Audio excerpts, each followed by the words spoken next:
So with that, we can go ahead and start talking about the details of the spacewalks. So if we can show the first graphic.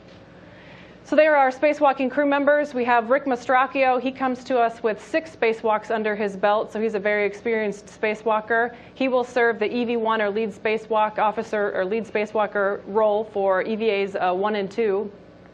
And on the right side, you see Mike Hopkins. He is a rookie spacewalker, but very excited to go out the door. He will be the EV2 for EVAs 1 and 2, and then he'll take the lead EV1 role on EVA 3. On the inside, we'll have Koichi Wakata, who is flying the SSRMS, or the Space Station Robotic Arm. He will be, as you'll see in the video, one of the crew members spends a large majority of all 3 of the EVAs on the arm. So Koichi will be tied into this, and he'll be flying the arm.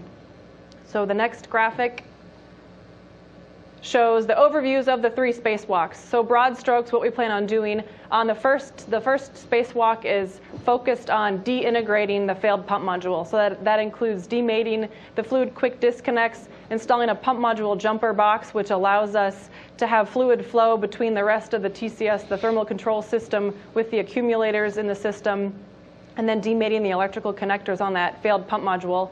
And then we will also spend a little bit of time working on the spare pump module, which includes releasing some multi-layer insulation. On the second EVA, we're focused on removing the failed pump module from the truss and then temporarily stowing it on the POA, or the Payload ORU Accommodation temp stow location. And then we work at the end of the EVA on releasing the spare pump module from the ESP3 carrier on the outboard side of S3. And then we fly that over to the S1 location and install that into the truss, and we plan on hooking up only the bolts and the electrical connectors on this EVA. And then on the third and final EVA, we will complete that spare pump module installation, which includes mating the 4 fluid lines, and then relocating the failed pump module from its temp stow location out to the ESP3 location where the failed came from. So with that, we can go ahead and get started with the videos, and we'll talk through the tasks. So on the first spacewalk, the crew members egress the joint airlock, and they make their way up to the center of the S1 truss. Mike Hopkins, Mike will be the free float crew member. Rick will ingress the arm. Koichi will fly him up to the work site. And then the 2 crew members will spend some time demating those 4 fluid quick disconnects, which are illuminated there. So a quick overview of the interfaces on the pump module. You have 4 fluid quick disconnects. 3 of them are 1.5 inch size. 1 is a quarter size. You have 5 electrical connectors. And then you also have 4 fasteners, which are 5/8 inch fasteners, which are what the primary fasteners that hold the pump module into the truss. So here we were fortunate enough on the partial gravity simulator to have Doug Wheelock and Tracy Caldwell-Dyson help us create a training video about lessons they learned during the last pump module R&R. So we were able to film this training video just a few days ago, and we got that uplinked to the crew so they are able to learn of any gotchas.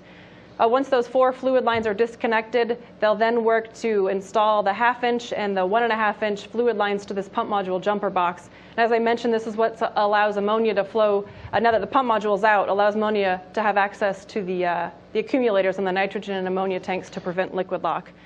So that's what we spend most of EVA 1 doing. On EVA 2, the focus is getting the failed pump module out of the truss and the new one in the truss. So there you can see the Loop A pump module on the S1 truss on the right side. And as Mike mentioned, we have 3 spares. We're shooting for the ESP3 spare pump module to install in its new home. Right outside the airlock, Mike will pick up the adjustable grapple bar from the ESP2 carrier. He will then translate up to the truss, and Rick will be on the arm, and they'll work to release the 4 fasteners that are holding the pump module on the truss. Then they'll slowly slide the pump module out of the truss about halfway, giving them access to the install location for the adjustable grapple bar. And it's this grapple bar that allows the pump module to be temporarily stowed between EVAs. So once the pump module is free of the truss, they'll give Koichi the go to relocate the arm and Rick over to the POA, or the temporary stow location, for this pump module. And Mike said this is our desire is to keep this pump module as a viable spare so that we could perform additional maintenance on it in the future.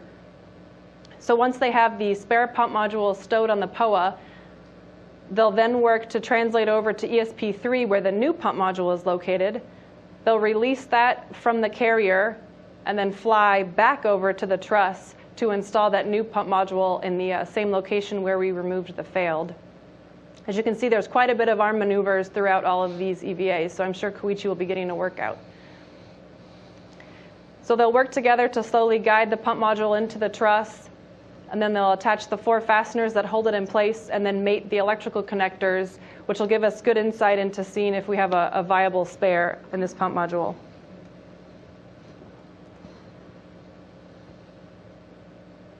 So the third spacewalk is focused on getting the fluid lines hooked up to the pump module, those 4 fluid lines hooked up to the pump module, and then working on relocating the failed pump module from its temporary stowage location over to the ESP3 location where we retrieved the spare.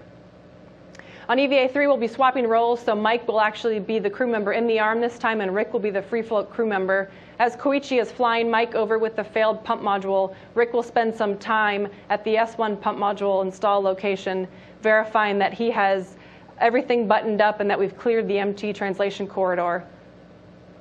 Once they're at the ESP3 work site, Mike will slowly give commands to Koichi to bring him into the work site. Then the 2 crew members will work together to release the adjustable grapple bar, and then they will work on rotating the pump module 180 degrees to allow them to install it into the rails on the ESP3 work site. Once they install it, they'll attach the 4 fasteners that hold it in place, mate some electrical connectors to provide heater power to this failed unit, and then install some multi-layer insulation over it to protect it.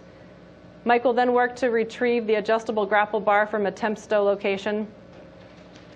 And Koichi will then begin maneuvering him from the outboard location on S3 all the way back to the ESP2 carrier on the airlock.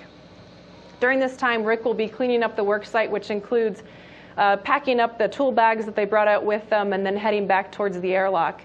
Once at the ESP2 location, Mike will install the adjustable grapple bar onto the FHRC, or the flex hose rotary coupler, which is its temp stow location. Once complete with that, he will work on egressing the arm and removing the foot restraint, and then the 2 crew members will head inside, and that will complete the EVA.